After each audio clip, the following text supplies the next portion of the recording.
Assalamualaikum warahmatullahi wabarakatuh. Shalom. Dalam video ini saya akan membahas salah satu materi dari mata kuliah ekonomi manajerial untuk memenuhi tugas saya ujian akhir semester. Baik, perkenalkan, nama saya Tirsa Juwita dengan NIM 19931411032 dari manajemen kelas B angkatan 2019 Fakultas Ekonomi dan Bisnis Universitas Negeri Makassar. Nah, materi yang akan saya bahas yaitu konsep dasar produktivitas yang merupakan materi ke-13 dalam mata kuliah ekonomi manajerial. Nah, yang pertama yang akan saya bahas yaitu pengertian produktivitas. Secara umum, produktivitas diartikan sebagai hubungan antara hasil nyata maupun fisik dengan masukan yang sebenarnya. Greenberg yang dikutip oleh Sinungan mengartikan produktivitas sebagai perbandingan antara totalitas pengeluaran pada waktu tertentu dibagi totalitas masukan selama periode tersebut. Produktivitas juga dapat diartikan sebagai berikut. Yang pertama, perbandingan ukuran harga bagi masukan dan hasil. Yang kedua, perbedaan antara kumpulan jumlah pengeluaran dan pemasukan yang dinyatakan dalam satu satuan umum. Produktivitas dapat dikatakan meningkat apabila yang pertama, jumlah produksi atau keluaran meningkat dengan jumlah masukan atau sumber daya yang sama. Yang kedua, jumlah produksi atau keluaran sama atau meningkat dengan jumlah masukan atau sumber daya yang lebih kecil. Dan yang ketiga yaitu produksi keluaran meningkat diperoleh dengan penambahan sumber daya yang relatif kecil. Yang berikutnya yaitu unsur-unsur produktivitas. Yang pertama ada efisiensi. Efisiensi merupakan ukuran dalam membandingkan penggunaan masukan atau input yang direncanakan dengan penggunaan masukan yang sebenarnya terlaksana. Yang kedua yaitu efektivitas yang merupakan suatu ukuran yang memberikan gambaran seberapa jauh target dapat tercapai baik secara kuantitas maupun waktu. Dan yang terakhir yaitu kualitas, yaitu ukuran yang menentukan seberapa jauh penentuan persyaratan, spesifikasi, dan harapan konsumen. Model pengukuran produktivitas dalam sistem industri yang pertama, model pengukuran produktivitas berdasarkan pendekatan rasio output atau input. Model ini terdiri dari produktivitas parsial, produktivitas faktor total, dan produktivitas total. Yang kedua itu model pengukuran produktivitas berdasarkan pendekatan angka indeks. Yang ketiga, model pengukuran produktivitas berdasarkan pendekatan fungsi produksi.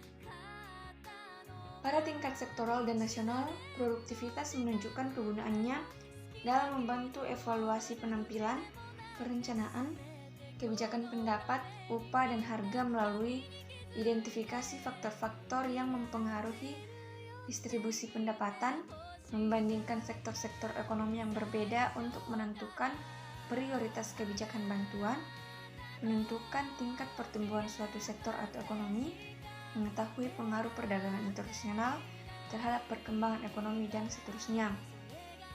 Pada tingkat perusahaan, pengukuran produktivitas digunakan sebagai sarana manajemen untuk menganalisa dan mendorong efisiensi produksi. Yang pertama, dengan pemberitahuan awal, instalasi dan pelaksanaan suatu sistem pengukuran akan meningkatkan kesadaran pegawai dan minatnya pada tingkat dan rangkaian produktivitas. Yang kedua, diskusi tentang gambaran-gambaran yang berasal dari metode-metode yang relatif kasar ataupun dari data yang kurang memenuhi syarat sekalipun, ternyata memberi dasar bagi penganalisaan proses konstruktif atas produktif. Secara umum, pengukuran produktivitas berarti perbandingan yang dapat dibedakan dalam tiga jenis yang sangat berbeda.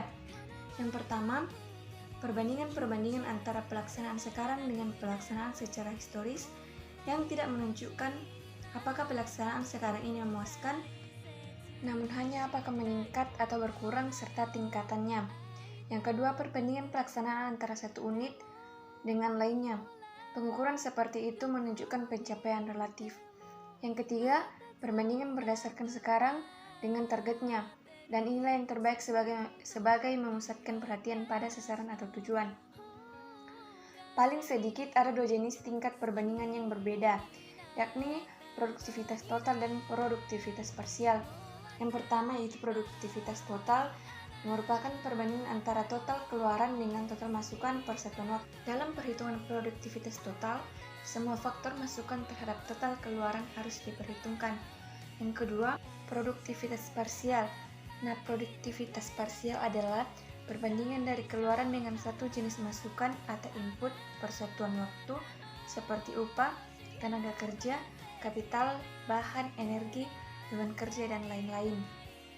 Adapun faktor-faktor yang mempengaruhi produktivitas yaitu yang pertama kemampuan, kedua sikap, ketiga situasi dan keadaan lingkungan, keempat motivasi, kelima upah, keenam tingkat pendidikan, ketujuh perjanjian pekerjaan, dan yang terakhir penerapan teknologi. Faktor turunnya produktivitas. Nah, ada beberapa faktor dari turunnya produktivitas. Yang pertama, ketidakmampuan manajemen dalam mengukur, mengevaluasi, dan mengelola produktivitas perusahaan.